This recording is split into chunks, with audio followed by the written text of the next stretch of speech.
Já estamos de volta com Política Cruzada e nesse bloco nós vamos receber ninguém mais, ninguém menos que o deputado federal Odelmo Leão. Como é que está o senhor? Bom dia. Bom dia, Henrique, nossos telespectadores, um bom dia a todos. Estamos à sua disposição. O Odelmo esteve aqui comigo no início do ano, pouco antes de tomar posse lá em Brasília, né? E agora ele está retornando. Passou já um tempinho, né, Odelmo? Vamos dizer aí, pelo menos 3 meses já de trabalho com muito afinco lá em Brasília, porque a gente tem recebido aí da sua assessoria muitas informações. Mas, antes de fazer um balanço desse geral todo, eu quero ir nos pontos específicos dessa semana que passou, nas votações polêmicas da casa, inclusive o partido do senhor, que é da bancada do governo, o senhor andou desobedecendo algumas recomendações do partido. Como é que foi essa história?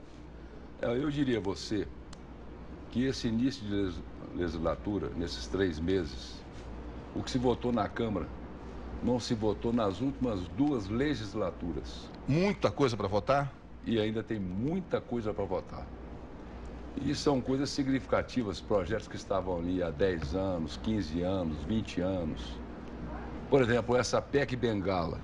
PEC da Bengala do Supremo, né? Do Supremo. Ela tem uma razão porque nós votamos ela. Os juízes são contra, os promotores são contra, mas é um momento político que nós temos que defender o nosso país. E por que defender o nosso país? Nós não aceitamos esse socialismo bolivariano que esse partido está implantando no Brasil. Para você que está acompanhando, só para traduzir, a PEC da Bengala é o seguinte: hoje, um ministro do Supremo Tribunal Federal, que é a maior corte da justiça que nós temos no Brasil, que decide as questões constitucionais, muitas delas ligadas ao governo federal, o presidente da República, ele indica quem é que vai ocupar esses postos, né? Então, quando o juiz, no caso o ministro que está lá, atinge 70 anos, automaticamente ele aposenta e o presidente indica um outro. O PT, nos últimos 12 anos, e agora vai começar mais um mandato, já trocou quase que todos os ministros, né? Nós temos lá, acho que talvez uns 3 ou 4 ministros que não foram indicados pelo PT. E, ao aumentar essa idade para 75 anos, evita-se que, neste mandato do PT, da presidente Dilma, esses 4 anos, ela indique algum ministro para lá. Vocês tomaram essa medida para equilibrar essa questão, é isso? O senhor acredita que os ministros que foram indicados, eles tendem a ser favoráveis às decisões ao governo? Já vista fatos que não sou eu que estou dizendo, que a própria imprensa tem dito. A amizade do Toffoli com aquele empreiteiro que estava preso, o voto que ele deu para liberá-lo. Então nós não podemos aceitar, a nossa luta é contra esse poder que está aí, que quer implantar, vou de novo dizer, o socialismo bolivariano no Brasil, ocupando os postos chaves da nossa nação para depois dominarem. E nós não vamos aceitar isto. Democraticamente, no voto, nós estamos enfrentando esse aparelhamento do Brasil. E também não dá para dizer que essa foi uma medida tomada agora, porque essa proposta é lá de 2005, né? 2004, me parece, que ela começou a tramitar. Pra você ver como matérias importantes estavam paradas na Câmara Federal. Então, essa é a razão. Eduardo Cunha resolveu abrir a graveta e tirar tudo que estava guardado. Nós estamos ali para defender o povo brasileiro e nós vamos defender até a última instância. Então, esse governo que está aí está aparelhando a máquina pública, está dominando o nosso país e fazendo o que quer fazer. Tanto é, você está vendo hoje uma crise que assola o país provocada por eles. Vou te lembrar rapidamente. Eu estava lá quando Itamar Franco editou a medida provisória do Plano Real. Nós votamos, eles votaram contra. Veio Fernando Henrique Cardoso e implantou o Plano Real. Todas as votações do Plano Real podem levantar, eles foram contra. E pegaram esse plano que consolidou e deu poder de compra à moeda brasileira e usaram nesses 12, 13, 14 anos que eles estão no governo. E eles prejudicaram quem? O trabalhador brasileiro. Por quê? Ao invés deles darem prosseguimento dessa implantação, fortalecendo o parque industrial que está sucateado, o setor energético, o setor de petróleo, o setor sucroalcooleiro, e transformando as matérias-primas produzidas no Brasil aqui, gerando emprego e renda aqui, em benefício dos brasileiros. O Brasil continua a ser exportador de matéria-prima, grãos, café, carne, minério. Vou dar exemplos. O Brasil exporta algodão para a China, vai lá e compra o tecido. Gerou emprego e renda onde? Lá. E eles fazendo o programa de social, de bonzinho, com o povo. A consequência é essa que está aí. Exporta o minério para o Japão, vai lá e importa a chapa de aço pronta. Produziu emprego e renda onde? No Japão. A Alemanha é a maior torrefadora de café do mundo. E não planta nada. Um pé de café. A senhora acredita que é possível fazer isso? Porque a maior alegação que se tem de algumas pessoas é que nós temos os parceiros comerciais, que nós temos que fazer essa transação, porque se nós beneficiarmos todos aqui, a gente vai desequilibrar a balança e isso. A senhora acredita que é possível fazer isso? Rico, você é um moço inteligente.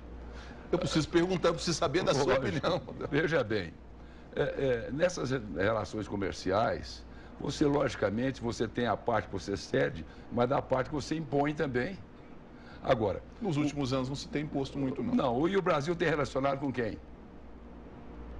Com os países da América do Sul, Cuba, Bolívia, essa turma, fazendo portos lá em vez de investir aqui, acabaram com os portos brasileiros, navios chineses que vêm atracar aqui para levar a soja brasileira para lá, já não estão vindo mais pelo potencial dele e os nossos portos não estão aparelhados para a atracagem desses navios aqui no Brasil.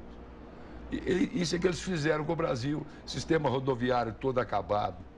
E brincaram de fazer governo, de socialismo, de passar a mão nas pessoas, tapear o povo brasileiro. Então, essa PEC da Bengala, ela foi votada para dar mais poder aos poderes judiciários, com os ministros que estão lá hoje, apesar de serem minoria, poderem trabalhar com justiça e não deixar que eles implantem no nosso país aquilo que não é o desejável. Vamos para pontos cruciais. Nós tivemos a medida provisória, que essa havia um risco danado de não passar, né? Foram duas medidas, mas vamos tratar dessa aqui primeiro. A que mudava a questão, as questões relacionadas ao pagamento do seguro-desemprego. As mudanças propostas. O governo queria que o primeiro pagamento ocorresse com 18 meses, e aí, depois de muita negociação, foi aprovado com 12. Mas o senhor votou contra. E o abono salarial também. Que também está nesse pacote aqui, o abono... Aliás, é bom até dizer, cadê o aparelhamento deles da CUT? Que quando nós votamos a terceirização, e esse eu voto quantas vezes ela for na Câmara, porque ela dá segurança ao trabalhador brasileiro, ela protege a mais de 15 milhões de trabalhadores que estão no setor automotivo, que é todo terceirizado, na construção civil, em várias atividades econômicas brasileiras, e não tem uma lei que regulamenta eles. A partir dessa lei, terá uma regulamentação e quem fizer o contrato da terceirização tem que cumprir a lei. Essa eu voto quantas vezes forem lá. Agora, acredita que essa não é retirada de benefício? Nenhum. Me aponte um benefício tirado. Um.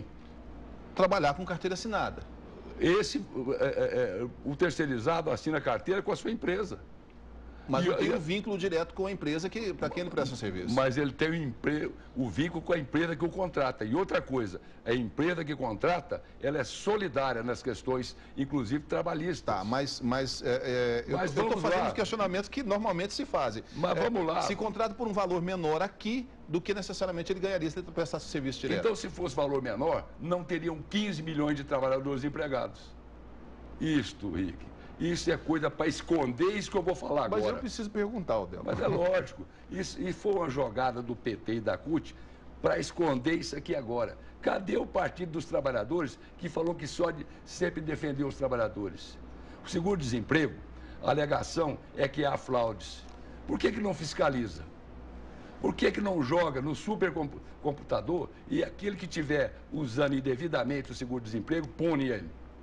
Agora, vai punir os trabalhadores brasileiros? Vai se punir a classe toda por um pequeno nicho não é isso? de fraude? Então, é isso que o senhor está dizendo? Nessa medida de 12 meses, 63% dos trabalhadores da construção civil, da agricultura, estarão desamparados. 63%.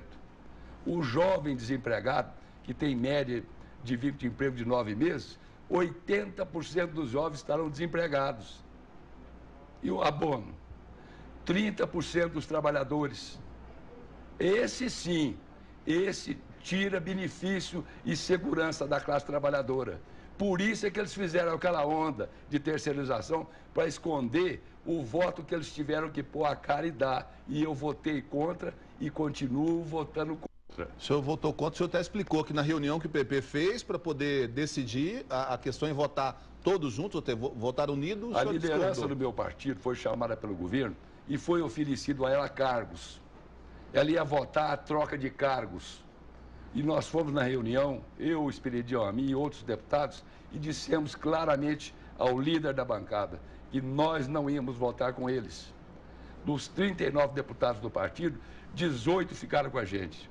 Quer dizer, praticamente rachamos o partido no meio. Então eu estou lá para defender o nosso trabalhador. Agora, não vá mentir mais para os trabalhadores. Tanto é, por que a CUT não foi para o plenário na hora de votar o seguro-desemprego? Só estava lá a força sindical. Ela correu?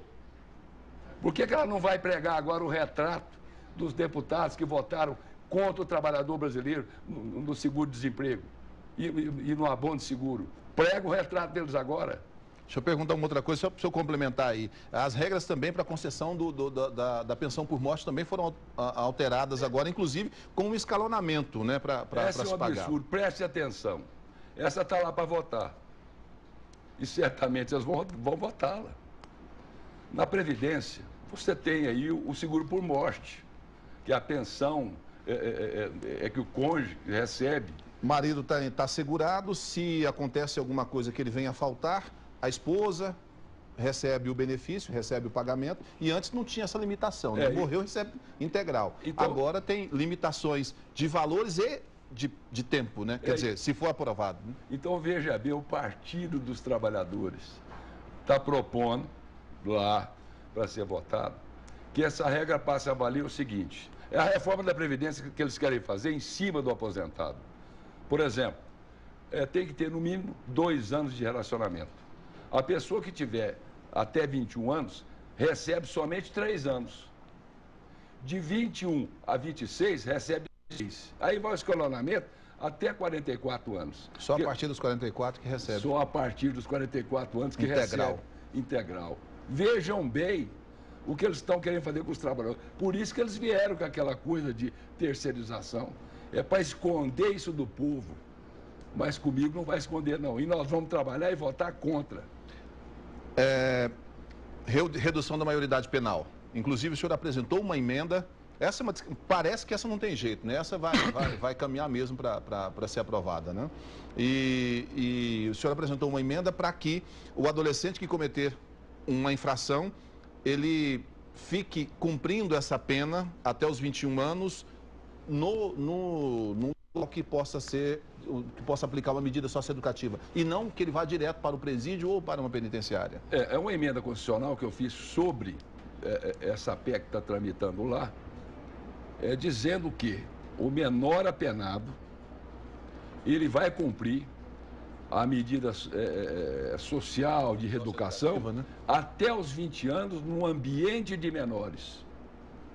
Só quando ele atingir os 21? Depois dos 21 anos, aí que ele vai terminar de cumprir a pena dele na penitenciária. E, logicamente, nesse período, ele terá as reduções de pena que a lei... A progressão a progressão normal, mas vai cumprir a pena. O senhor acredita que tem espaço para se levar essa emenda a uma aprovação? Olha, veja bem, Henrique, você pegar um menor de 18 anos e colocar ele num ambiente desse... Numa penitenciária... Eu lhe pergunto, que chance que ele tem de recuperar? Eu concordo com o senhor. Eu quero recuperar. Eu quero dar uma chance. Então, também foi um trabalho que nós colocamos lá agora também. Estamos trabalhando para que possamos aprová-la. Nosso tempo está caminhando para o final, eu não posso deixar de fazer uma pergunta aqui. O senhor já fez... Eu tenho aqui, ele entregou um relatório para mim aqui, que tem muito serviço. Eu tenho que deixar isso claro, eu não posso esconder. Tem muita coisa. Eu vou estudar isso aqui e depois a gente vai voltar a falar num outro momento. Porque o nosso tempo está curto. O senhor vir aqui, eu não posso deixar de perguntar isso. Qual a avaliação que o senhor faz hoje do governo municipal? Como é que ele está caminhando? Como é que o senhor tem visto a cidade? Essa semana que passou, nós tivemos uma dificuldade muito grande, porque o sistema de saúde municipal, principalmente as UAS, que já não vinha recebendo elogios, tinha uma dificuldade muito grande, tinha problemas, tinha reclamação. mas assim, sobrecarregou, mas muito, porque o PS da UFO interrompeu alguns atendimentos que ele fazia, o pronto-socorro, referenciando agora só casos de extrema urgência. E todo o restante desembocou nas UAS. A semana que passou foi um caos. Qual a avaliação que o senhor faz hoje do governo municipal? Eu acho que o povo tem feito, olha para você. Mas nós estamos experimentando em Uberlândia, nesses 2 anos e meio, o que o Brasil experimenta há 14 anos. É o desastre que está no Brasil, aqui em Uberlândia. Falta de gerenciamento, falta de gestão, inabilidade administrativa. É aquele socialismo. Vamos fazer o socialismo. É o social. Cadê o social? Aliás, ele me chama de coronel. Eu diria para você que ele é o verdadeiro ditador. Quando você fala ele te chama o senhor de coronel, você está falando do prefeito Gilmar Machado. É, dele mesmo. Vira e mexe na imprensa, é o coronel, é o coronel. Não sou coronel, não. Eu sou homem verdadeiro. Sou homem que trabalha a benefício do povo. Não a meu benefício político. Não. Então, portanto, o senhor imperador precisa tomar um banho de humildade, calçar a sandália da humildade, vir para o chão e vir administrar a nossa cidade, coisa que até hoje ele não fez. Eu pergunto, ele já tomou posse? Parece que não. Vou fazer o que eu fiz outro dia com um convidado que estava aqui, rapidinho. Saúde, qual a nota que o senhor dá?